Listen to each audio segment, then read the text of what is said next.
ශශී නිශාදි ගැනවා හිතන් ඉන්න හැම දෙයක්ම වැරදි. අද මම වාට ලොකු රහසක් කෙලි කරන්න යන්නේ. මේ වීඩියෝ එක ඉවර වෙද්දී වාට තේරෙයි ශශී නිශාදි කියන්නේ මොන වගේ කෙනෙක්ද කියලා. ඔයා ශශී නිශාදි ගැන මොනවා හිතන් හිටියත් ඒ දේවල් කුඩු පට්ටම් වෙලා යයි. Don't book a judge by its cover. එහෙනම් යමු අද වීඩියෝ එකට.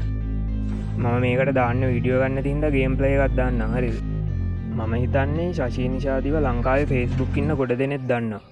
ශශී නිශාදි එක ජාතියේ වීඩියෝ සෝෂල් මීඩියා එකට දැම්මා. ඒත් ශශී නිශාදිව ගොඩ දෙනෙක් දැනගන්න හේතු වුණු සිද්ධියක් තිබුණා. ශශී නිශාදි ඉස්සර Facebook එකේ ලයිව් ස්ට්‍රීමින් කරා. ශශී නිශාදි PUBG තමයි ගැහුවේ. ඉතින් ශශී නිශාදි ලයිව් ඇවිල්ලා ගේම් ගහද්දි කට්ටියට තරු දෙද්දී එයා පුටුවෙන් නැගිටලා ඒක බාර් කියලා හින්දි සින්දුවක් දාගෙන නටනවා. කවුරු හරි නොදන්න කෙනෙක් ඉන්නවා නම් මේ තරු එහෙම නැත්නම් ස්ටාර්ස් කියන්නේ Facebook එකේ කන්ටෙන්ට් ක්‍රියේටර්ස්ලාට ඒ කන්ටෙන්ට් බලන කට්ටිය gift එකක් විදියට දෙන්න පුළුවන් දෙයක්. මේ තරු සල්ලි වලට කන්වර්ට් කරගන්න පුළුවන්. ඉතින් කොමාරි මේක නිසා ශශී නිශාදිගේ ප්‍රසිද්ධිය ටික ටික වැඩි වුණා. එක දවසක් මේ වගේ ලයිව් එකකදී ශශී නිශාදිට සඳරු කියලා පුද්ගලයෙක් තරු දෙනවා. ශශී නිශාදි නැගිටලා නටනවා. ශශී නිශාදි ඉඳ ගන්නකොටම සඳරු ආයි ශශී නිශාදිට තරු දෙනවා. එතකොට ශශී නිශාදි ආයි නැගිටලා නටනවා. ඊට පස්සේ කියනවා සඳරු අයියා අපිට තරු මිලියන 50 ලබා දුන්නා. thank you love you උම්මා කියලා. ඉතින් ඔහොම එක දිගට කීප සැරයක්ම මේ සඳරු අයියා ශශී නිශාදිට තරු යවනවා. ශශී නිශාදි නටනවා. ඉතින් මේ සිද්ධිය ගොඩක් ප්‍රසිද්ධ වුණා. මේක බලන්න ගොඩක් අය ශශී නිශාදිගේ ලයිව් බලන්න පටන් ගත්තා. සඳරු අයියා කියලා සින්දු පවා නිර්මාණය වුණා. ඉතින් ඔන්න ඕක තමයි ශශී නිශාදි ගැන ගොඩක් අය දන්න කතාව. එතකොට මම කියන්න යන රහස මොකක්ද? ඒක ගැන කතා කරන්න කලින් අපිට මුලින්ම බලන්න වෙනවා බිට්කොයින් ගැන. මොකද මේ කියන්න යන රහසට බිට්කොයිනුත් සම්බන්ධයි. බිට්කොයින් කියන්නේ මොනවද කියලා හැමෝම වගේ දන්නවනේ. බිට්කොයින් ගැන අහලවත් නැති කෙනෙක් වීඩියෝ එක බලනවා නම් බිට්කොයින් කියන්නේ සරලව ගත්තොත් භෞතිකව අල්ලන්න පුළුවන් කාසිනෝට්ටු නැති ඉන්ටර්නෙට් එකේ විතරක් පවතින බැංකුවක් නැතුව එකිනෙකාට යවන්න පුළුවන් අලුත් සල්ලි ජාතියක්. බිට්කොයින් හොයාගන්නේ 2009 දී විතර. ටික ටික මේක ජනප්‍රිය වෙනකොට මිනිස්සු සල්ලි දීලා බිට්කොයින් ගන්න පටන් ගන්නවා. 2010 දෙසැම්බර් වෙනකොට ඩොලර් 0.3ක් වගේ වුණ බිට්කොයින් එකක් මම මේ වීඩියෝ එක හදද්දී ඩොලර් 94000ක් විතර වෙනවා. ඉතින් මේ බිට්කොයින් හොයාගත්තේ කවුද කියලා කවුරුත් තාම දන්නේ නැහැ. බිට්කොයින් හොයාගත්තු පුද්ගලයාව හඳුන්වන්නේ සතෝෂි නකමොටෝ කියන නමින්. හැබැයි ඒ කවුද කියලා කවුරුත් දන්නේ නැහැ. සතෝෂි නකමොටෝ කියන්නේ බිට්කොයින් හොයාගත්තු පුද්ගලයාගේ ඇත්තම නමද නැත්නම් බොරු නමක්ද කියලාවත් කවුරුත් දන්නේ නැහැ. සතෝෂි නකමොටෝ කියලා සැක කරන පුද්ගලයෝ කිහිප දෙනෙක්ම හිටියත් කවුරුත් හරියටම දන්නේ නැහැ කවුද සතෝෂි නකමොටෝ කියලා. ඉතින් මම මේ කියන්න හදන්නේ සතෝෂි නකමොටෝ කියන්නේ ශශී නිශාදි වෙන්න පුළුවන්.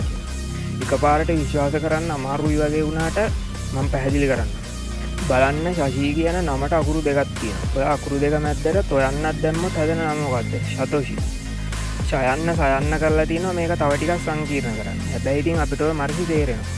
කොහොමාරි එතකොට නකමොටෝ කියන නම ශශී නිශාදිට සම්බන්ධ වෙන්නේ කොහොමද? මෙහෙමයි. සඳරු අය ශශී නිශාදිට තරු දුන්නම ශශී නිශාදි මොකද කරන්නේ?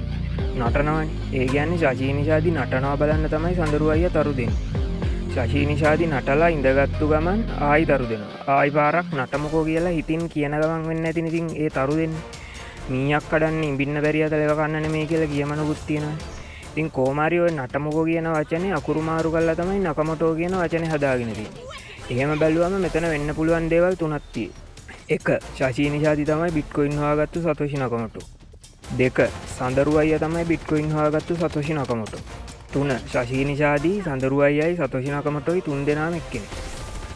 එතකොට බිට්කොයින් හොයාගත්තේ ශශී නිශාදි නම් ශශී නිශාදි මොකටද ගේම් ගහලා තරු වලින් සල්ලි හෙව්වේ?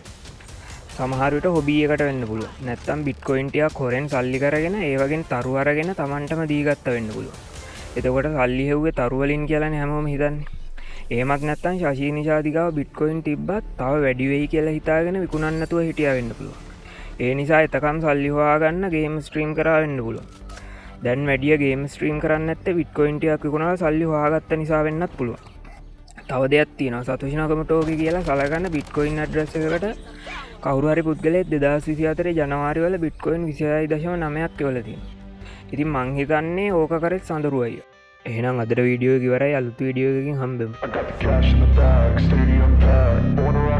This life gone, live it up on the attack. Baby, I'm bad. I just wanna get caught up in this life. I'm crazy, I'm mad. Doing no cap.